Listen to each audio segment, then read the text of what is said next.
Bueno, vamos a hablar ahora del capitalismo de cuates, que no es, según yo, capitalismo, sino más bien rentismo, que es estos empresarios que viven de las rentas del Estado porque operan una concesión, porque les dan regulaciones especiales, porque les permiten operar un monopolio, en fin.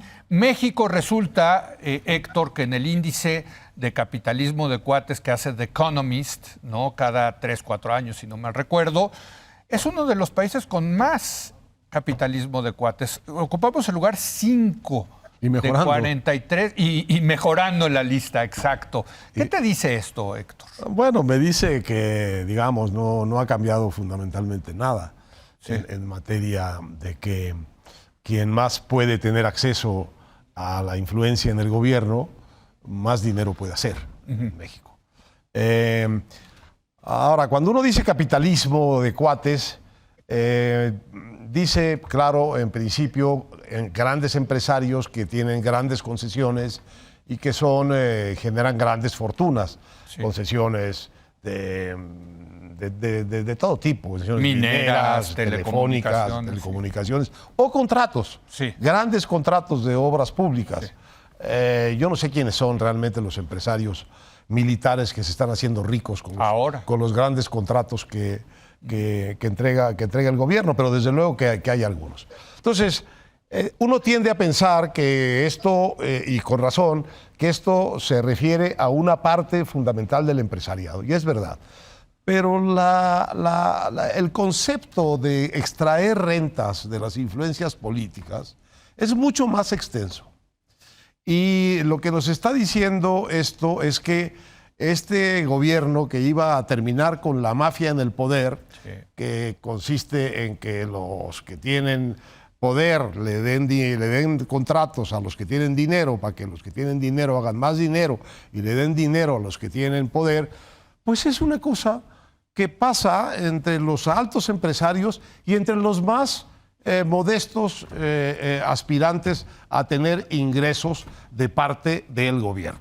De manera que lo que nos está diciendo es que lo que ha crecido enormemente aquí es la corrupción, la micro, la mediana y la grandota. Y sobre todo la alta, ¿eh? Porque no todo el capitalismo de cuates es necesariamente corrupto o ineficiente.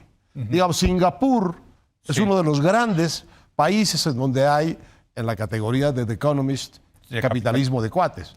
Pero uno piensa que Singapur tiene una serie de medidas de transparencia que hacen que esos cuates del capitalismo de Singapur sean también muy eficientes empresarios que no viven de cobrarles costos excedentes a sus consumidores.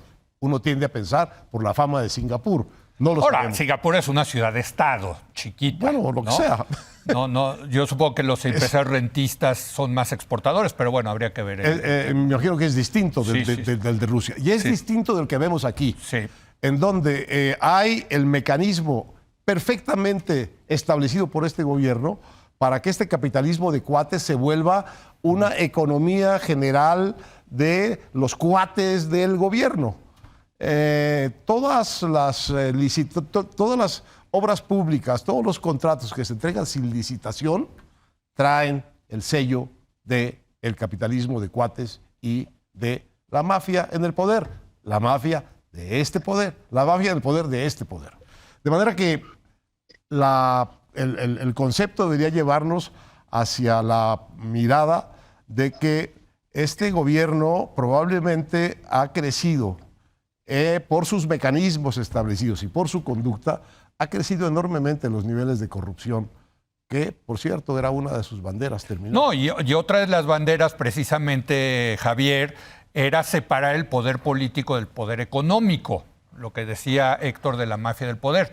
Pues yo cuando vi la semana pasada publicada este índice en El Economista, The Economist, no en El Economista de México, sino en la revista británica The Economist, dije, es un fracaso de la 4T, perdónenme, para mí es un fracaso el lugar quinto que aparece México en ese índice.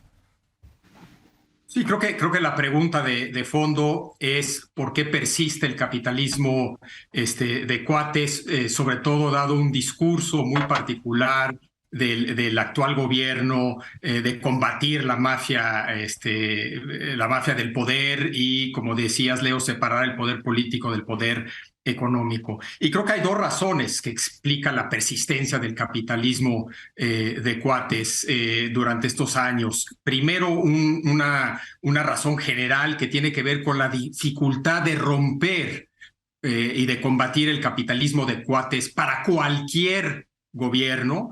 Y la segunda razón, una muy particular dificultad que tiene este gobierno para hacerlo. En cuanto a la razón general, recordemos que este es un viejo problema de México. Había capitalismo de cuates con el porfiriato, hubo una revolución, un régimen radicalmente distinto que prometía cambiar eso, que nos dio capitalismo de cuates. Luego una transición a la democracia, nuevos gobiernos, los gobiernos de la transición, que prometían combatir el capitalismo de cuates. El neoliberalismo. Capitalismos de cuates. El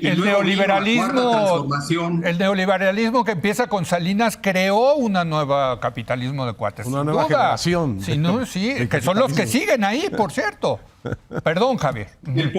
Del porfiriato a 2023, que hemos tenido capitalismo de cuates, entonces creo que la explicación tiene que ir, o parte de la explicación tiene que ir más allá de la 4T. Y la explicación que generalmente dan los académicos es que se encuentran por lo general gobiernos que tienen buenas intenciones, atrapados, y es difícil salir del círculo vicioso del capitalismo de cuates. ¿Por qué? Porque son gobiernos suficientemente poderosos para regular derechos de propiedad y también para violar derechos de propiedad, ¿sí? En ese contexto que tienen ese poder, la gente no invierte a menos de que tenga garantías. La solución ideal es un gobierno limitado que da garantías de derechos de propiedad, que tiene un sistema de pesos y contrapesos, etcétera, etcétera. Esa es la solución ideal, pero es una solución que pocos países han logrado. Y una solución menos buena, pero es una solución, es el capitalismo de cuates, ¿sí? Si no hay seguridad, no hay inversión. Si no hay inversión, no hay crecimiento. Si no hay crecimiento, el gobierno no tiene recursos para hacer lo que quiere hacer. Entonces necesita inversión. Pero si los empresarios sienten que no hay seguridad, pues no invierten. Una manera de darle seguridad es alinear tus intereses con sus intereses y compartir la ganancia en el negocio. Entonces el capitalismo de cuates genera esa solución al llamado dilema del compromiso. Entonces, entra un nuevo gobierno, tiene la firme intención de combatir eso, pero no puedes crear un gobierno limitado, eficaz y eficiente de la noche a la mañana. Y no puedes arriesgar perder esa inversión, que es lo que da crecimiento y te da recursos como gobierno. Entonces, invariablemente, los nuevos gobiernos, por más que entran con la intención de combatirlo, y no estoy argumentando que no se puede combatir, algunos países lo han logrado, pero se encuentran atrapados en esa dinámica. Esa, digamos, es la explicación general de por qué perdura a lo largo de regímenes muy distintos, el porfiriato, el hegemónico, los gobiernos de transición y la 4T, ¿no? Muy bien. Ahora, hay además razones muy particulares que tienen que ver con el perfil de este gobierno. A ver, déjame, porque se nos está acabando el tiempo y sí quiero que intervenga Jorge Castañeda. Mira, estoy totalmente de acuerdo con esta explicación que da Javier. Agregaría que hay una cierta peculiaridad del capitalismo en México que ha sido de alguna manera denunciado, si se quiere, principalmente por los empresarios de Monterrey, por lo menos desde la época de Echeverría y en realidad desde antes, desde los años 40, que es esta diferencia que muchos empresarios regiomontanos han establecido entre los concesionarios, empresarios que tienen concesiones o manejan concesiones, y los que no. Y obviamente los de Monterrey creen o saben, tienen razón, ellos son los que no son concesionarios, y los del resto del país y en particular de la capital son concesionarios.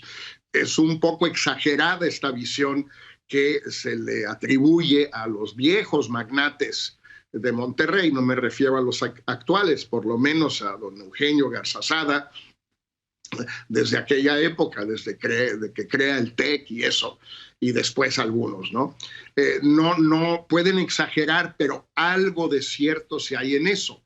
Entonces, un capitalismo de concesionarios, pues es un capitalismo muy vulnerable, porque lo primero que te puede suceder, pues es que te quiten la concesión de una línea aérea, de una mina, lo que tú quieras. Ok. Entonces, pues, ¿cómo le haces? Pues, como dice Javier, te vuelves cuate. ¿De quién? Sí. Pues del que te dio la concesión. Pues, si no, ¿cómo le vas a hacer? Porque el riesgo de que te la quite es grande. También hay un riesgo de que te expropie, qué sé yo, Altos Hornos, la fundidora, para no hablar de ninguna empresa actual. Que Echeverría hubiera expropiado a la fundidora de Carlos Prieto. Okay. Puede suceder, hombre, sí es cierto. Pero pues, es más fácil quitarle la concesión a alguien que expropiar una empresotota grandotota privada, como era la fundidora pues, hasta los años 70, ¿no? Sí. Y eso pues sí te lleva, no un capitalismo de cuates, pero a que los capitalistas sean cuates de los gobernantes. Y pues eso en buen español probablemente se llama capitalismo de cuates. No, sí, claro. Lo que a mí me llama la atención es que estos cuates que están desde Salinas, pues han sido cuates del PRI, del PAN, otra vez del PRI y ahora de Morena. ¿Saben el juego? Uy, ¿saben jugar ese juego? Bueno, inventaron, o sea, es impresionante. Rápido, porque nos tenemos que ir a pausa. No, simplemente volví a insistir en que hay ese capitalismo de cuates de grandote y hay el capitalismo de cuates al menudeo. Sí. Que se llama simplemente corrupción. Todo esto que vemos, cómo va y viene dinero del gobierno, contratos para esto, para aquello, chiquitos, grandotes, de a 100 millones, de a 150 millones, pues es capitalismo de cuates al menudeo, eso también es muy, muy serio. ¿Sabes que no se ha medido el capitalismo de cuate en cada uno de los estados? Bueno, también no tenemos los cuates a nivel nacional, pero cada estado también tiene ahí a su pequeña clase empresarial que son cuates de los gobernantes, ¿no?, locales. Pero bueno, vamos a hacer una breve pausa. Sí queremos tratar el tema de Chile. Muy importante, muy interesante el triunfo de la extrema derecha allá en el país andino. Regresamos.